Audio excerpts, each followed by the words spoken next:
Bhagavad Gita, capítulo 6. Dhyana Yoga. Tradução de Bhaktivedanta Swami Prabhupada. A Suprema Personalidade de Deus disse: aquele que não está apegado aos frutos de seu trabalho e que trabalha conforme sua obrigação, está na ordem de vida renunciada e é um místico verdadeiro. E não aquele que não acende nenhum fogo nem cumpre dever algum. Fique sabendo que aquilo que se chama renúncia é o mesmo que yoga, ou a união com o Supremo. Pois nunca pode tornar-se um yogi quem não renuncia ao gozo dos sentidos. Afirma-se que, para quem é neófito no sistema óctuplo de yoga, Ashtanga Yoga, o trabalho é o meio. E para quem já está elevado em yoga, a cessação de todas as atividades materiais é considerado meio. Disse que alguém está elevado em yoga quando, tendo renunciado a todos os desejos materiais, não age em troca do gozo dos sentidos, nem se ocupa em atividades fruitivas. Com a ajuda de sua mente, a pessoa deve liberar-se e não degradar-se. A mente é amiga da alma condicionada e é também a sua inimiga. Para aquele que conquistou a mente é o melhor dos amigos. Mas para quem fracassou neste empreendimento, sua mente continuará sendo o seu maior inimigo. Quem conquistou a mente já alcançou a superalma, pois vive com tranquilidade. Para ele, felicidade e tristeza, calor e frio, honra e desonra são a mesma coisa. Se diz que alguém está estabelecido em autorrealização e se chama um yogi ou místico verdadeiro, quando está plenamente satisfeito em virtude do conhecimento e da percepção adquiridos. Ele está situado na transcendência e é autocontrolado. Ele vê tudo, seixos, pedras ou ouro, com igualdade.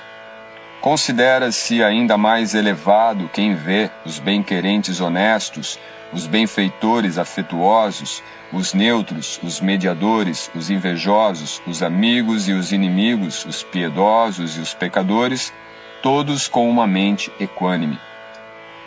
O transcendentalista deve sempre ocupar o seu corpo, mente e ego em atividades relacionadas com o Supremo. Ele deve viver sozinho no lugar isolado e deve sempre, com todo o cuidado, controlar a sua mente. Ele deve estar livre de desejos e sentimentos de posse. Para praticar yoga é necessário dirigir-se a um lugar isolado e forrar o chão com grama kuxa, e depois cobri-la com a pele de um veado e um pano macio. O assento não deve ser nem muito alto nem muito baixo, e deve estar situado no lugar sagrado. O yogi deve então sentar-se nele muito firmemente e praticar yoga para purificar o coração, controlando a mente, os sentidos e as atividades, e fixando a mente num único ponto. Deve-se manter o corpo, pescoço e cabeça eretos, conservando-os em linha reta, e deve-se olhar fixamente para a ponta do nariz. Assim, com a mente plácida e subjugada, sem medo, livre por completo da vida sexual, deve-se meditar em mim dentro do coração e ver a mim como a meta última da vida. Praticando este constante controle do corpo, da mente e das atividades, o transcendentalista místico, com sua mente regulada, alcança o reino supremo, através da cessação da existência material. Não há possibilidade de alguém tornar-se um yogi, Arjuna, se comer em demasia ou comer muito pouco, se dormir demais ou não dormir o bastante. Aquele que é regulado em seus hábitos de comer, dormir, divertir-se e trabalhar, pode mitigar todas as dores materiais praticando o sistema de yoga. Quando o yogi, pela prática da yoga, disciplina suas atividades mentais e se situa em transcendência, desprovido de todos os desejos materiais, se diz que ele está bem estabelecido em yoga. Assim como uma lamparina não tremula no lugar sem vento, do mesmo modo, o transcendentalista que tem a mente controlada permanece sempre fixo em sua meditação, no eu transcendental. Na etapa de perfeição chamada transe ou samadhi, a mente abstém-se por completo das atividades mentais materiais pela prática da yoga. Caracteriza essa perfeição o fato de se poder ver o eu com a mente pura e sentir prazer e regozijo no eu. Neste estado jubiloso, o yogi situa-se em felicidade transcendental ilimitada, percebida através dos sentidos transcendentais. Nesse caso, ele jamais se afasta da verdade, e ao obter isto, ele vê que não há ganho maior. Situando-se em tal posição, ele nunca se deixa abalar, mesmo em meio às maiores dificuldades. Esta é a verdadeira maneira de alguém livrar-se de todas as misérias surgidas do contato material. É necessário ocupar-se na prática de yoga com fé e determinação, e não se desviar do caminho. Deve-se, sem exceção, abandonar todos os desejos materiais nascidos da especulação mental, e desse modo controlar todos os sentidos por todos os lados, através da mente. Aos poucos, passo a passo, o yogi deve se situar em transe por meio da inteligência alimentada pela convicção plena, e assim a mente deve fixar-se no eu apenas, e não deve pensar em mais nada. Sempre que a mente divague devido à sua natureza instável e inconstante, deve-se com certeza coibi-la e trazê-la sob o controle do eu. O yogi que tem a mente fixa em mim alcança com certeza a mais elevada perfeição da felicidade transcendental. Ele está além do modo da paixão, percebe sua identidade qualitativa com o Supremo, e assim livra-se de todas as reações de seus atos passados. Assim, o yogi autocontrolado, constantemente ocupado na prática de yoga, livra-se de toda a contaminação material e alcança a etapa mais elevada, a felicidade perfeita no serviço transcendental amoroso do Supremo. O verdadeiro yogi me observa em todos os seres e também vê todos os seres em mim. De fato, a pessoa autorrealizada vê a mim, o mesmíssimo Supremo, em toda parte. Para aquele que me vê em toda parte e vê tudo em mim, eu nunca estarei perdido, nem ele jamais estará perdido para mim. Tal yogi que se ocupa no serviço de adoração à super-alma, sabendo que eu e a super-alma somos um, sempre permanece em mim em todas as circunstâncias. O yogi perfeito é aquele que, através da comparação com o seu próprio eu, vê a verdadeira igualdade de todos os seres, quer se sintam felizes, quer infelizes, ó Arjuna. Arjuna disse: ó Madhusudana, o sistema de yoga que você resumiu parece-me inviável, impraticável, pois a mente é inquieta e instável.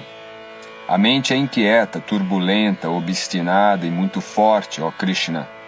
Parece-me que subjugá-la é mais difícil do que controlar o vento.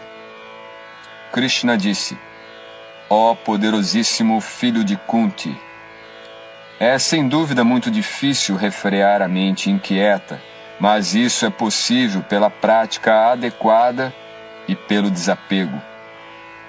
Para alguém cuja mente é desenfreada, a autorrealização é tarefa difícil, mas aquele cuja mente é controlada e que se empenha com meios apropriados, com certeza terá sucesso. Esta é a minha opinião. Arjuna disse: ó Krishna, qual o destino do transcendentalista malogrado, que no começo adota com fé o processo da autorrealização, mas que mais tarde desiste devido à mentalidade mundana e desse modo acaba não alcançando a perfeição no misticismo? Ó Krishna de braços poderosos, será que tal homem que se afasta do caminho da transcendência desvia-se também do sucesso espiritual e material e sucumbe como uma nuvem destroçada, sem posição em esfera alguma? Esta é a minha dúvida, Krishna, e eu lhe peço que a dissipe por completo. Com exceção de você, não há ninguém que possa destruir esta dúvida. A Suprema Personalidade de Deus, Krishna, disse: Ó filho de Pritha, um transcendentalista ocupado em atividades auspiciosas não se depara com a destruição nem neste mundo nem no mundo espiritual. Quem faz o bem, meu amigo, jamais é vencido pelo mal. Após muitos e muitos anos de gozo nos planetas habitados por entidades vivas piedosas, o yogi malogrado nasce numa família de pessoas virtuosas ou numa família aristocrata e rica.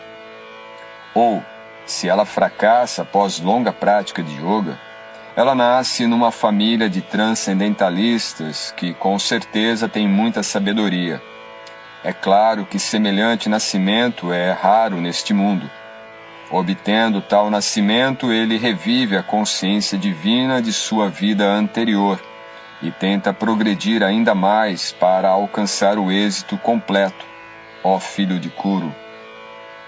Em virtude da consciência divina de sua vida anterior, ele automaticamente se sente atraído aos princípios iógicos, mesmo sem buscá-los. Tal transcendentalista inquisitivo está sempre acima dos princípios ritualísticos das escrituras.